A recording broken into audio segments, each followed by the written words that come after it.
Hi guys, welcome back to my channel. I hope you're having a great day so far and welcome to today's video, which is going to be a will I buy it. I haven't actually filmed for 3 weeks now, I think. I know I've had content going up, but it was all pre-filmed, so I haven't filmed for several weeks. There have been all kinds of exciting goodies that have been blessing our eyeballs, so I'm here to talk about it, what I'm excited for, what I'm skipping, and what I need you guys to help me do. And what I need you guys to help me decide, I'm on the fence about. So without further ado, let's get started. So let's kick off with this frustrating little number. This is the Charlotte Tilbury Pillow Talk Beautifying Cushion Foundation. Now, if you know me well, if you've even ever met me before in your life through the medium of YouTube, you'll know I'm not a cushion foundation kind of girl, okay? I literally have never purchased one, have I? I might have tried one. I think I have. No. Well... Yes, I've lied. Years ago, back in the day, I think when I first started my channel, I did try a cushion foundation, and it was one and done for me. That was more than enough for me to know that I never wanted to repeat this process again, or this experience. It was not a good one. It's just not for me. And I know they can be gorgeous, and I know that they're very, very popular and that other people love them, but I am not one of them. I just don't like the process. I find it messy. It's just, I'm an old dog who doesn't like new tricks, and I need a liquid foundation. I need to pump it out and work it into my brush and then work it into my skin. This patting of that's just not, I can't do it. I'm so sorry. However, that being said, I would have had to make an exception for a Charlotte Tilbury one, because me and Charlotte Tilbury, she doesn't know it, but we're like this. We are one. Charlotte Tilbury's brand, it's a bit of me. I love it so much. I love all of her products. Rarely have I disliked a Charlotte Tilbury product in my life. They just work so beautifully for me, and her whole aesthetic is just my cup of tea, especially her foundations. I love her Beautiful Skin foundation. I love her new Hollywood stick. I love this Hollywood glow filter. I do love her base products. So I would have given this one a go, but I can't. So there are only 4 shades of this foundation, so even if I was able to get this, then this is going to be too fair for me. This is an Asia exclusive, or a Hong Kong exclusive actually. So there are only 4 shades, very limited shade range, stunning packaging. Okay, this is gorgeous, right up my street, very Charlotte Tilbury.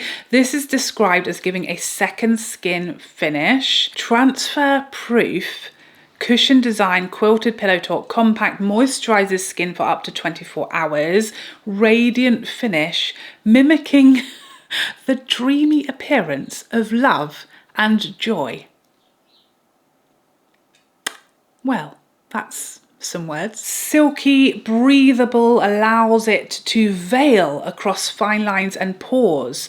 Smooth, supple complexion, film forming properties that enable the foundation to be quick drying and transfer proof. I mean, it all sounds fantabulous, doesn't it? And I was really excited when I first saw the sneak peeks of this, that this was coming, because I thought maybe this is the cushion foundation I can get on board with. Maybe this will start a whole new love affair. But sadly, 'tis not to be. Next up we have, what is this? Next up we have some glosses from Valentino Beauty. I'm not sure about these. There's a lot of sparkle and shimmer in a couple of the shades, which immediately puts me off, but I'm just not a gloss girl. You guys know this. I'm never really that excited about glosses. As you know, Valentino is not one of my most excited for brands, so this is a very easy pass. I'm just not a glossy girl, but some of these shades are quite intriguing to me. This purple with all of that sparkle, I feel like could be stunning. Someone like Rihanna who can pull that off. It could not be me. These don't sound super special to me. They are a plumping gloss, and as you guys know, I literally just got a whole plethora of YSL plumping glosses. So the very last thing I need on this earth is more. So this is an easy pass. I just don't need these. Next up, we have these new bronzers from Givenchy. This is available in 3 shades and it features a warming shade, a contour sculpting shade, a bronzing shade, and a highlighter. So 4 different shades, different tones of product. So you could potentially use these shades separately, but I think it's going to be a little tricky. That sounds like a lot of work to me. For me, I would be swirling these together because 3 of these products are matte, and then you've got a highlighting shade. So I'm going to want that glow everywhere. So I would be mixing this together. Now, here's the thing about these. I went instantly to buy this as soon as I knew it was on Givenchy's UK website, and the middle shade, which is the shade I need, is sold out. So I tried to buy this and now we're in enemy territory, okay? Because as I've said before in these videos, if something is not like instantly available to me, I get bored of it. Does that happen to anyone else? If I want something, I see it, I want to buy it, and I can't, either it's not available here yet, or the sneak peeks have just come out way too soon and I can't get it for like weeks and weeks after I've first seen it.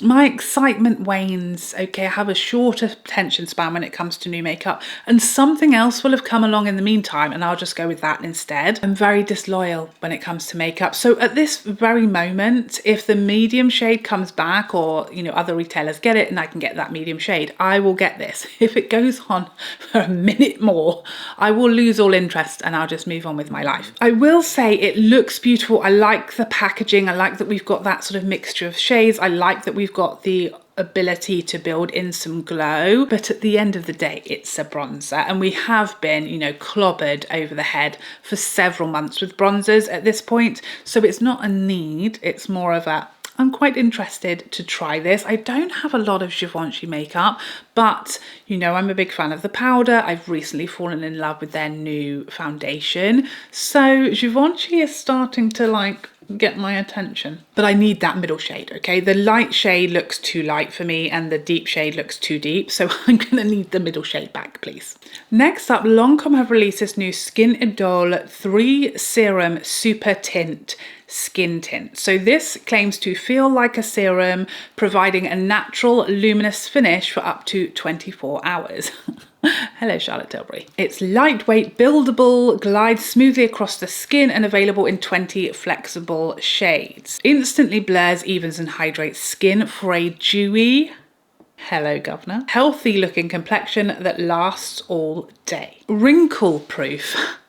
What do you mean? So, if you've been here a while, if you're an OG on my channel, then you will probably recall the great train ride of 2020. I don't remember what year it was, but I digress. Some of you will know exactly what I'm talking about. The rest of you will think I've gone bonkers, and neither of you are wrong. So the Great Train story, the condensed version, as I'm sure you'll appreciate, was I was on a day out with my family. We went on a train ride. It was hotter than hell for many hours, and I was wearing the Lancome skin tint, Skin Feels Good, that in an act of personal attack against me, Lancome discontinued because it was the greatest skin tint of all time.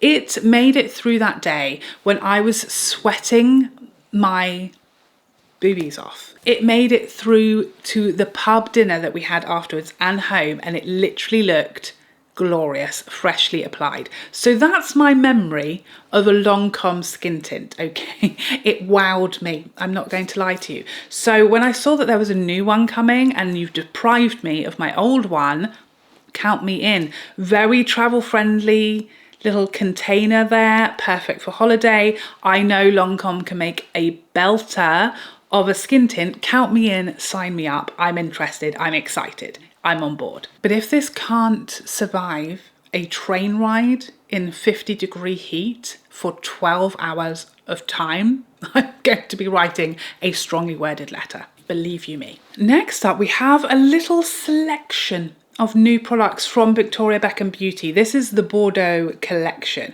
We have a new eyeshadow quad and a new shade of her mascara. I've not tried her original mascara yet. Is it good? Do I need to? You tell me. Well, a Bordeaux shade I'm not sure about.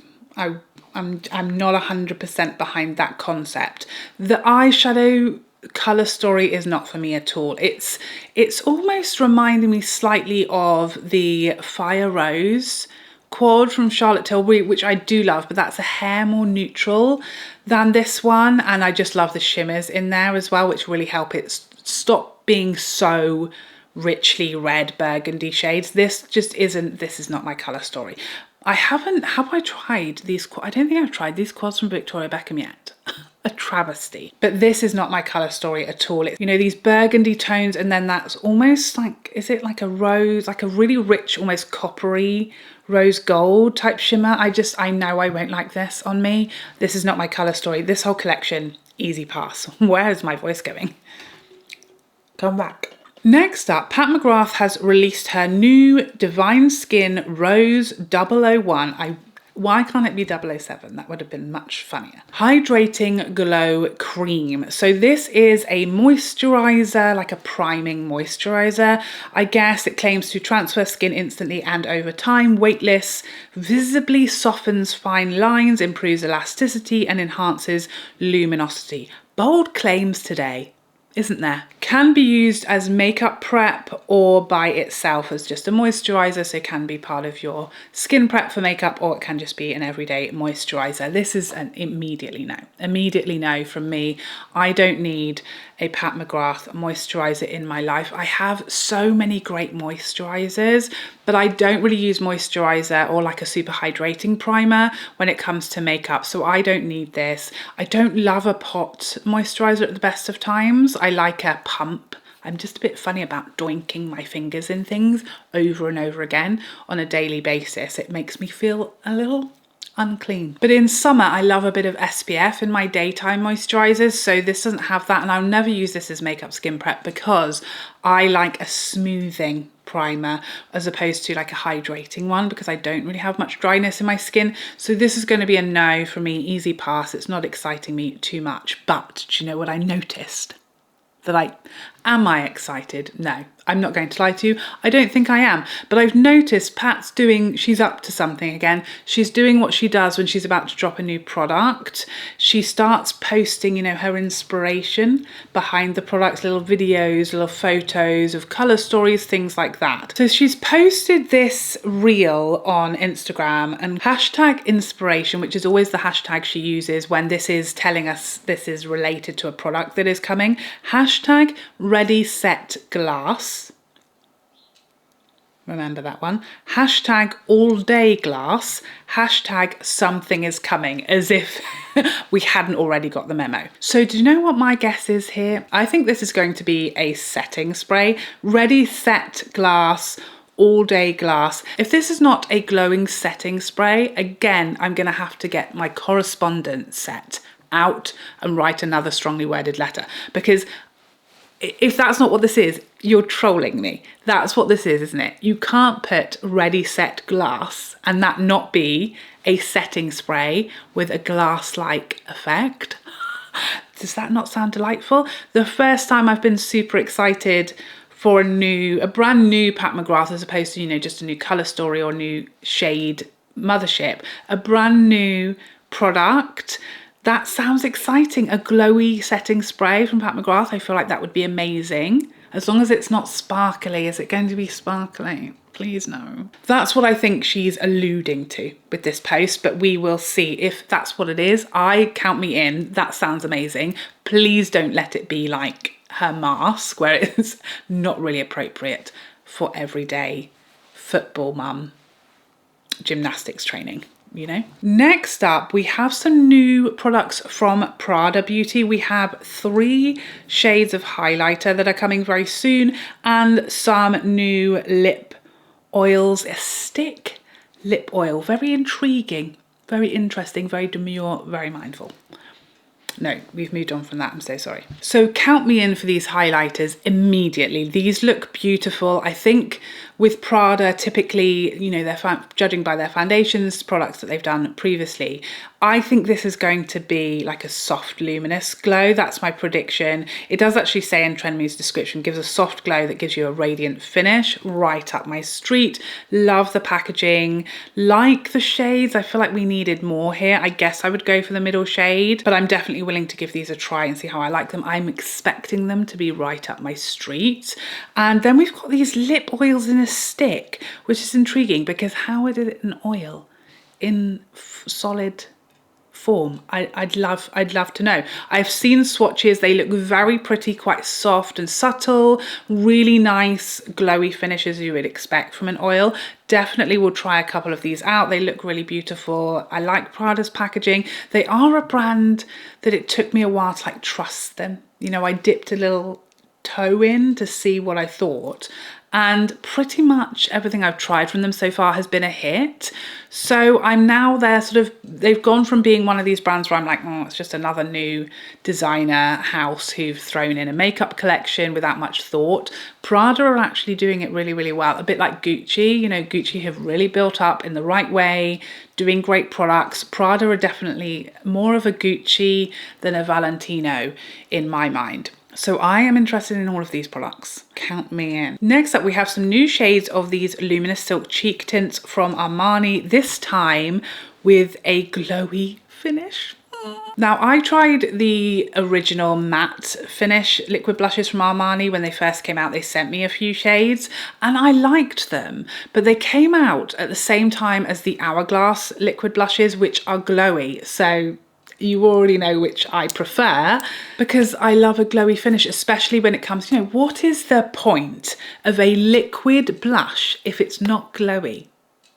Why would we go through the extra effort of dealing with a liquid or a cream product to not have the glorious glowing cheek? I don't know why we would do that. Or I don't know why I would do it. I wouldn't, is what I'm saying. So if I'm going to use a liquid or a cream, my sole goal in life is for my cheeks to look fresh and glowy and wet, because that's the benefit in my mind of a cream or a liquid. You get that fresh look from those products. So if you make it like dry down matte, I guess the point is maybe longevity, but that's not my point. If I'm just going for a matte cheek, I may as well use a powder and I can slap it on willy-nilly without anything horrifying happening. So liquid matte cheek products are not for me. So they were nice, they worked well, they were easy to use, but they don't get any use from me because if I can use a powder and have the same effect, I'm going to, because I find them so much easier. So when I saw that they were bringing out glowy finishes in these blushes, I was very excited because I know the matte formula is excellent, very easy to use, wears beautifully, gorgeous colors, beautiful on the skin, really nice and smooth. It's just not my preferred finish. So if I can get that exact same product with a glowy finish, I'm excited. I've already ordered one of these. Which shade is it? Guess which shade it is. You can't, can you? It's Starlit Peach, okay? I know you all guessed. I'm very predictable and boring. I did, I had to. It was just delightful. It looks like the perfect, more subtle, like peachy glow. I'm going to 100% be taking that on a holiday with me. I may go back for more shades, but I needed to try the formula first before I decided, but I'm excited for these. And finally, I thought I would throw in this fragrance from Dusita. This is Tonka Latte, which is a new fragrance that has just been released. So if you don't know the fragrance world, there are like fragrance conventions every year, usually sort of very early spring, where people can go and sort of try and test out new fragrances that are coming for the year from all of like our favorite huge niche fragrance brands. So I have had this new Tonka Latte fragrance on my radar for a couple of months now, since it was debuted at, I think, Essence, which is like the biggest fragrance convention where everybody shows what they're going to be doing for the year and the fragrances that are coming. Everyone was talking about this one. So this is an Oriental vanilla, lots of gourmand notes in here. I'm not typically a gourmand girl, Okay, I don't own a lot of gourmands. Typically they're too sweet, too sickly for me. I don't really like to smell like a food most of the time. On occasion, yes, but most of the time that's just not my jam. But recently I've been sort of hankering after a good gourmand and just wanting one that I like, that isn't too foodie, that isn't too sickly, that isn't too cloying, that is like summer friendly as well. I've been doing a lot of reading and looking into fragrances, some that I might like. I've got a lot of samples. Nothing has quite done it for me yet. And then I heard about this one. So this has milk, white chocolate, caramel in the opening. So very sickly, creamy, buttery opening. Middle notes, tonka, honey and almond. Now we're starting to intrigue me because I love tonka. Tonka is one of my favorite notes. We've got the almond as well. I love almond in fragrance. And then that dry down vanilla, benzo and musk. Again, having that musky finish to the end is going to make it a little lighter and hopefully just make it really rounded. I was reading the early reviews of this and I thought, count me in. It sounds like it's going to be right up my street, a more grown up gourmand for people who aren't really gourmand people typically. So I've already ordered this. I ordered this as soon as it came available on their website. It's literally being delivered today. So I will of course give you my full thoughts once I've got my nose on it. I'm very excited for this one. It sounds like exactly what I've been looking for. So hopefully it's going to tickle my pickle. But that remains to be seen. But there you have it. Those are all of these new upcoming makeup releases that I'm going to talk with you about today. I was going to include some new Chanel eyeshadow quads that I have had my beady eye upon recently. However, I'm too scared to talk about them or put photos up here because I have seen several of my friends had copyright strikes from the brand for showing those images, so I'm not going to. What I am just going to say at this point is there's like a blue, like a smoky greyish blue one. 100% yes. Almost like a lilac-y. You know, if you've seen the pictures, you know the one I'm talking about. The others, not so certain about. Chanel's not typically my favourite eyeshadow formula, but that one, absolutely yes. You can find the photos, I'm sure, if you search. They're probably on Reddit, they're certainly on Instagram, but yes, I don't want my channel to be taken down for the sake of including the images here, but just know one of those is coming home with me also, but shh, don't get me in trouble. But there you have it. Those are all of my thoughts on these new makeup releases. Please let me know yours in the comment section down below. I'm always intrigued as to what you think, what you're excited for, what is an absolute pass for you. Thank you so much for joining me today. I hope you enjoyed this video and found it helpful, and I would love to see you in the next one. Otherwise, take care for now. Bye bye bye bye bye.